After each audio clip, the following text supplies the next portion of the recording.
bunch of people that I used with, people that I, just like associated with or whatever in the madness. I've seen a lot of them people come pick up like Lockheed tags. A lot of them have mistakes.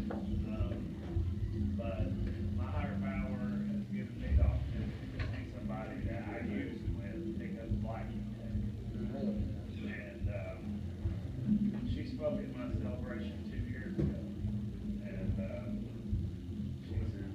she's the one up here hiding it. But I don't know, like I just can't adequately find any words to like truly say what she thinks to me. So anyway, to get back on the topic, like Sean shared about, the mindset we have to be in to become ready to work steps, and then Amber shared about, getting sponsors so you can work steps. So I asked Laura to share about what happens when we work steps. And the last paragraph of Laura here, the first sentence says, "What a change from what we used to be."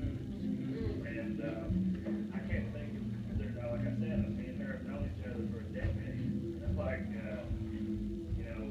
no one knows the change in both of us better than, than us.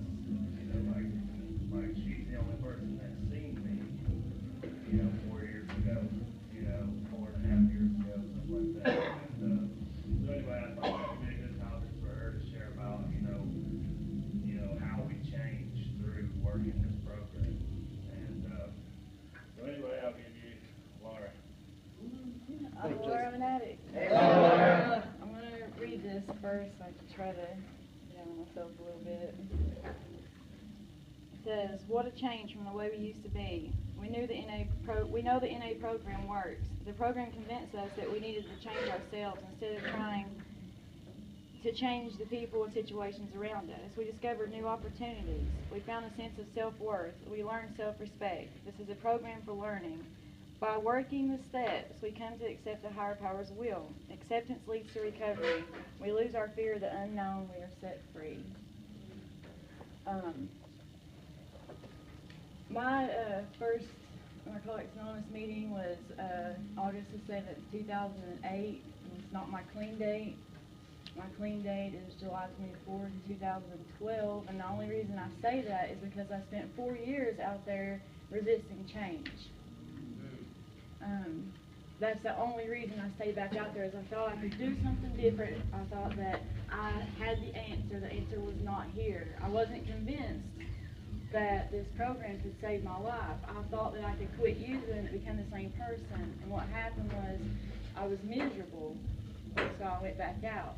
And I couldn't understand. I built a resentment towards the program, and a couple years down the road, I said I'd never worked the program. I showed up to meetings, and I thought that you guys were just going to rub off on me. Got resentful when I went home, and I was miserable, and I couldn't understand why my life and the way I felt. I'm not going to get emotional. I couldn't understand. I spent so many years out there using against my will. And Jason was a part of that. Probably around the last year and a half of my using, and probably a year of his, I remember we would go and get some, and I'd be like, we would tell each other, we're not going to do it no more. We're not going to get this one again. And the next day we were out there getting it again. And I would cry on my way to the dope house.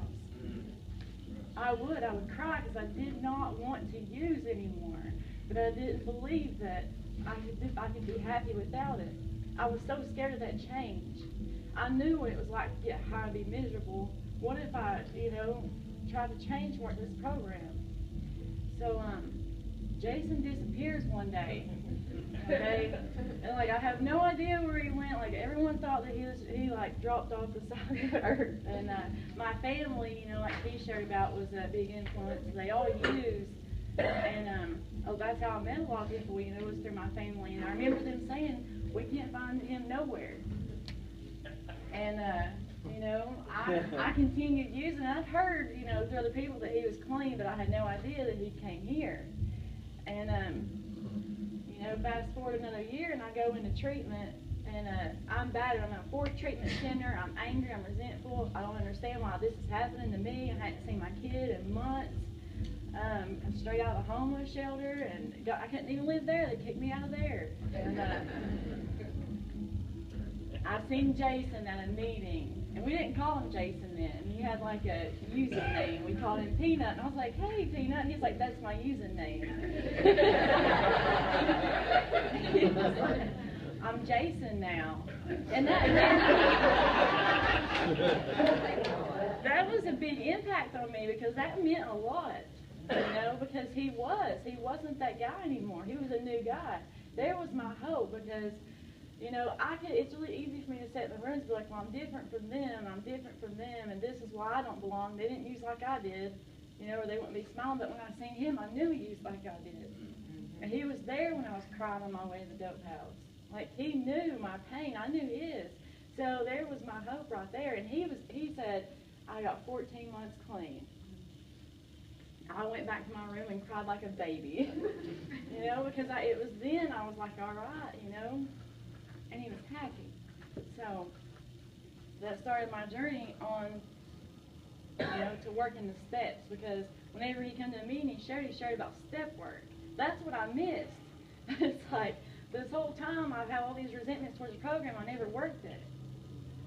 I had to change. I didn't just have to change my surroundings, the people I was around. I had to change me, because that person that I was not going to stay clean. I had to have hope that I could change. And like in that paragraph, it says we are set free. We're set free from more than just the dope. We're set free from ourselves, that idea of who we are. And I got on my journey with step work, and it's really hard to fit my gratitude for step work in 15 minutes, but I'll tell you the change. I went from taking girls to turning tricks to taking them doing steps. That's the change that I'm at today. I went from not seeing my daughter for 6 months to getting her ready for school. Picking her up. I got my son here with me tonight who's never seen me hike. That's a change. It wasn't that long ago I couldn't remember what my daughter looked like. I forgot when I was in treatment. I know my hundreds heard me share this a lot, but when I was in treatment, I had this dream. My daughter was like running through the yard, but her face was blacked out, and I really forgot what she looked like.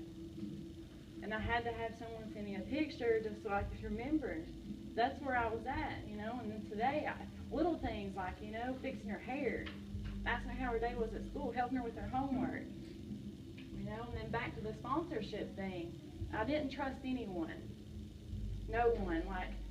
I was the type of person, the self-worth it talks about, I wasn't no different. I didn't treat myself no different than the way I treated you guys. I want what I had to offer, and my body a lot of times played a part in that, and it really affected my relationships with females.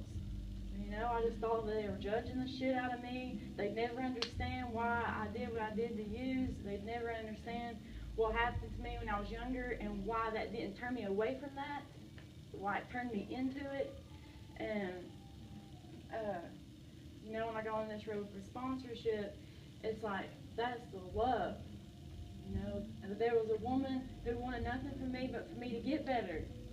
She didn't call me asking what I had. She didn't call me and ask me, what I was doing that night just so I could go and help her out. She called me because she wanted to help me grow and become a better person, become a woman that she's seen that I couldn't. And then once I started my step work, I knew all that shit that happened to me in the past that I was carrying with me and I resisted to change. I knew that it had a purpose. I could share that with someone else, and it wasn't all for nothing. Because for me to think that I went through all that suffering and it was for nothing, I just can't handle that. But for me to know that I can share it and it might help somebody, it gives it a purpose. And it needs that purpose. But back to the self-respect and self-worth, I've been faithful for quite some time now. I take a lot of pride in that, because at one time, that wasn't who I was. I thought that's all I had to offer you guys, if you wasn't wanting that, then why would you want anything to do with me? You know, that's the way my thinking was, and that's the change that I'm at today. I really just got a lot of gratitude, especially, you know, for Jason watching us go from the madness to getting a token, a 4-year one. You know, medallion, damn. You know, and it's been a blessing. And, you know, like he said, I've seen people come in and leave, and people that I've used with, but, you know, like my first Narcotics Anonymous meeting, there was a seed planted. I had no idea. Like, I could chant these readings. I had no idea what I was even chanting. I didn't have a clue, you know, but that helps me out with the newcomers too, because I get frustrated because I see them come in and I go back out. But I know that the chance of them dying is a lot less, because what if they get it, you know? Because I know how fucking horrible it is to go back out there with this program in your head, you know? I'm really grateful tonight. I'm grateful that, you know, I'm grateful anytime someone gets a key tag. Congratulations on the other key tag too. But, you know, Jason, see him get this, it's a huge deal. It really is. And our home group is so strong, you know, and like even though he's changed, he's made a change and he's moved on, still big impact on this home group. Huge. I'm really, really grateful to be here tonight. And congratulations on the key tag. That's all I got. Thanks, Laura. Thanks, Laura.